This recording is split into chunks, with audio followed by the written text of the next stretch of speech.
Malaysia is stepping boldly into the future of tech and innovation. At the heart of this transformation is MDX Summit 2025, a platform designed to accelerate emerging technologies, drive digital adoption and position Malaysia as a regional leader in the digital economy. From smart gov initiatives to next-gen breakthroughs, we will explore how MDX is shaping the future of business governance and everyday life.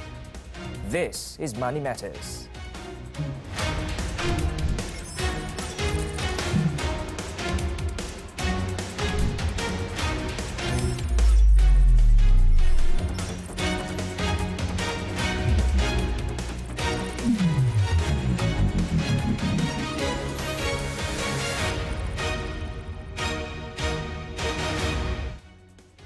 Hello and good evening. You're tuned into TV3, where you can also stream on Tonton. I'm Muhammad Ahmad Hamdan. Now, Malaysia is going digital, and today we'll dive into how MDX Summit 2025 is driving Malaysia's digital future, where innovation meets opportunity. And to talk more on that, joining us today is Malaysia Digital Economy Corporation MDX CEO Anwar Faris Fadil. Hi there, thank you for taking the time to be with us on this episode of Money Matters, Anwar. Thank you, Mohammed. Now, before we dive deeper into the MDX Summit, let's talk a little bit about, how important it is, the digital economy to Malaysia. So the digital economy is one of the most important components for Malaysia. We've evolved from agriculture to manufacturing to digital. Everything that we do today is digitally linked. We have digital payments, we renew our licenses online, and through MDEC, we are trying to foster more collaborations, more innovations on getting the digitalness of the economy further and how it's further integrated into our daily lives. And we need to be able to say that everything can be done through the phone, everything is more convenient, everything is done through an app or through an application, and how that makes our lives so much better and so much easier as well. Now, let's move on to the MDX Summit 2025. Maybe we can start with the primary objective of the summit. Right. So MDX is the premier next-gen tech conference in Malaysia. It's organized by MDEC in conjunction with our partner Synapse. It'll take place from the 17th to the 19th of September, just after Malaysia Day. And we're here to show about the possibilities of the digital economy. We're here to see how we're able to drive the economy forward, how the previous generation of tech is now evolving into something more cutting edge, something that's empowering everyone. It democratizes technology to give everyone, SMEs, the individual, big businesses, how the ability to do better, to be bigger, and to be more global as well. And how does it contribute to Malaysia's digital economy objectives? Through many ways. One is we are showcasing all the new technologies. We're showcasing about digital trust. We're showcasing about how creativity works for Malaysia through the digital economy, and how we're able to have more benefits to the Malaysians. How does data work for you? How does AI work for you? How are we able to utilize and leverage and catalyze all these technologies for our daily lives, for work, or for businesses, and on a personal level? How does this make your life better? So who are some of the participants that we can expect to attend at the summit? So during MDX 2025, we have some really prominent speakers on digital economy. We have Dr. K.U. Jin, who is from the London School of Economics, and Nicholas Bergman, having spent 25 years working as an entrepreneur and technology investor. These are advanced demonstrations of how AI is applied in technology and for creative solutions. High impact networking is also expected because we have all these personalities. We have people from the government as well. We have the Director General of JDN, the Jabatan Digital Negara. MDEC will be there. We're inviting the Digital National Berhad to work together with us, and how all this comes together to showcase everything that is the potential of Malaysia in the digital economy. Now, I also understand that there are 5 areas of focus of the MDX Summit 2025. How do these areas address emerging technologies? We have carved out those 5 pillars. So we have trust, creativity, data, and how all of them come together for the economy. These are important components to drive the economy forward. And the way that we structure this is through the talks that we have, the panel sessions. We are very inclusive in the sense that we're not just talking about what happens in Malaysia. Right. Because everything that happens in Malaysia, sure, is important, but globally, regionally, as the chair of ASEAN, we need to be able to drive conversations on digital economy and how this makes a difference for everyone globally, regionally, and in Malaysia as well. So how were these areas of focus identified? For them, for the areas of focus, we work very closely with the Ministry of Digital. Okay. That's the big picture. At MDEC and with Synapse together as our partner, we are able to drive a lot of conversations because we've carved out the sectors that are important for Malaysians. Such as? Let's take creativity. Okay. So we talk about economy, we think about economics, we think about how we sell and buy things. But creativity, we talk about digital content. One of the biggest IPs that we have in Malaysia is Upin and Ipin. Oh, is that right? Yeah, Upin and Ipin has been a real driving force in animation for Malaysia. Okay. It started maybe about 20 years ago, 15, 20 years ago. And it's not just Malaysia. Everyone in Indonesia recognizes Upin Ipin. Upin Ipin is on Netflix as well. Recently, Upin and Ipin is on PlayStation. And how culture, Malaysian culture, is driving that. And if you look at it, it's not a game. It's not just a game. It's not just animation. These are jobs. This is getting Malaysia to be globally recognized. These are getting Malaysian values to be shared through the world. Netflix is a wonderful medium for this. PlayStation 5, it's on PlayStation 5. And the way that it's done, you interact with Malaysia, you interact with the lives of Malaysians. And these have provided opportunities for almost every single Malaysian who is involved in that. Now, we want to explore some of the technologies showcased at the MDX Summit 2025 and how they impact daily life and businesses in Malaysia. But hold that thought because we're going to go for a quick break for now. To our viewers, don't go away because Money Matters will be back shortly.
Welcome back. Malaysia Digital Economy Corporation MDX CEO Anwar Faris Fadil is here with me in the studio. Now, Anwar, let's explore some of the technologies that will be showcased at the MDX Summit 2025 and how will these technologies impact daily life and business operations, particularly in Malaysia. So MDX 2025, we are showcasing the practical aspects of technology, primarily AI, digital assets, and how they are transforming daily lives. ChatGPT is used rampantly. ChatGPT is used for almost everything from emails to figuring things out. And these are used in a way, they need to be channeled in a way that it's enhancing productivity. And these... Even for us in the newsroom, news reporting. Yeah, you use it every day. Yeah. I get emails that I know are ChatGPT, but it does help productivity. But AI is a double-edged sword. If we use it the right way, it can automate many tasks. It enhances creativity. But one of the things which I've always said is, please don't outsource thinking to the machine. Absolutely, I agree. We need to be able to think for ourselves and use it as a tool, much like a knife is or a car is. So, and at MDX 2025, it gives AI, digital assets, the focus it deserves, and how we can look at it from a human point of view. How do we use it to improve our lives? How do we use it to be able to enhance our work and maybe have more time at home? There's a humanness to this, that use the tool to be able to have a better life. But at the end of the day, we have to be the gatekeeper. 100%. Right? 100%. And how will MDX 2025 impact traditional sectors, particularly manufacturing, agriculture, and also finance, which are becoming more and more digitalized these days? I think, like it or not, we have to keep up with the times. And technology is in everything that we do. It's like saying, like, today I refuse to use a computer because I'm attached to my typewriter. That won't work. And we need to be able to use technology to our benefit. If we take finance, and the analysis that's done through AI is so much faster, so much quicker. And this is a practical aspect, is like maybe loan processing.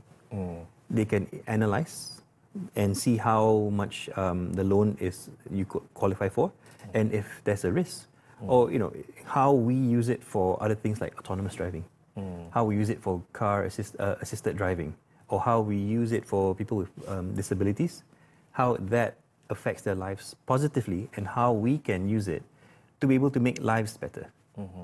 Even brokerage houses are starting to use AI to come up with buy and sell recommendations, which is amazing. I mean, there's always a risk to it, but the way that these are done is faster, more efficient, and you can diversify your brokerage as well. It's same for agriculture. A long time ago, it takes one man many hours, many weeks, many months to go through a paddy field or a durian farm. Now with AI and drones, a few hectares can be covered in a week. Absolutely. And well, talking about positioning MDX Summit 2025 as a global conference and exhibition, what are some of the features that distinguish the summit as a global affair? So for us, we've drawn, this is the third year that we're running MDX, and I think we've come to position MDX as the next gen technology. AI has been a big conversation piece globally. Everyone talks about AI, and we want to be able to draft and craft how AI is being used by Malaysians, how AI is being used by our GLCs, how AI is being used by our SMEs to increase productivity. And we've have the big names coming. I mentioned Dr. K. Eugene recently from the London School of Economics, and we want to be able to see how this intersects public and private. The government needs the policies to be able to have technology and digital economy grow. The private sector has the innovation and the speed to make it grow. This will be a partnership that we want to foster in MDX to drive the conversation further, because it's a very continuous conversation. And how things have evolved is not like before. There's this, the Moore's law says every 2 years compute power will double. So you more or less have a horizon. But with AI and digital assets, things speed up so fast that we need AI to keep up. We need to be able for us to drive the conversation further and to understand it. Because if we don't understand it, how do we capitalize on it? How do we leverage on it? Where do we stand? Where does Malaysia stand compared to its neighboring peers on this? I think we have our strengths. For us, finance houses, financial institutions are very strong. And I think financial institutions, because they're highly regulated, the technology that is adopted is more trustworthy, so to speak. And how we are able to drive that. Banks would use a lot of technology for KYC. Farmers will be able to use agri-tech. Even manufacturing, smart manufacturing. And in Penang, we have the semicon business and all that. That's driven largely by technology and by digital economy. doesn't mean that we're losing jobs. This is how we are able to reskill, repurpose for higher worth jobs. And let's talk about Smart Golf Malaysia 2025. How does it enhance MDX Summit's focus on emerging technologies? So as I said earlier, we have the public element to this. And this is where the government is able to give us an environment for Smart Gov to work properly. And this is focused on GovTech achievements and advancements. Much like everyone else, the government also has to digitalize. So we also have My Digital ID, which is now one of the main initiatives of the government, and how we're able to resort to compute power, how we're able to use technology to drive the government's vision and mission. I think with the Madani government having a digital AI nation, that's one of the plans for the 13th Malaysia Plan. Everything is geared towards that. How are we harnessing AI? How are we using it to our benefit? And how can we drive Malaysia even further to be one of the voices for AI? Right. And National Single Window for Trade Facilitation System is one of the initiatives, I believe. And trade is, because we are a trading nation, trade is one of the most important components for digital economy. And the way that we drive that, we need to be able to meet expectations of trading nations. Countries, our biggest trading partner is China and the US. How we work together, it cannot be an antiquated sort of technology. It has to be able to meet them. Our closest neighbor is Singapore. Singapore is on the cutting edge of technology as well. Right. How we work together is something very important for us. And how are we doing so far in comparison with Singapore? I think both have our strengths. Okay. And this is why the Johor-Singapore Special Economic Zone has been created.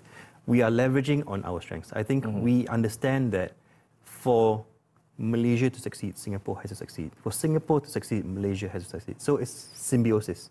The way that we work together, the way that we're able to capitalize on our strengths, our diversity, and our commonalities is something very, very important for us. Okay, now Anna, we're going to go for another quick break, so hold that thought. To our viewers, don't go away because Money Matters will be back shortly.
Thanks for staying with us. Malaysia Digital Economy Corporation MDX CEO Anwar Faris Fadil with me right here in the studio.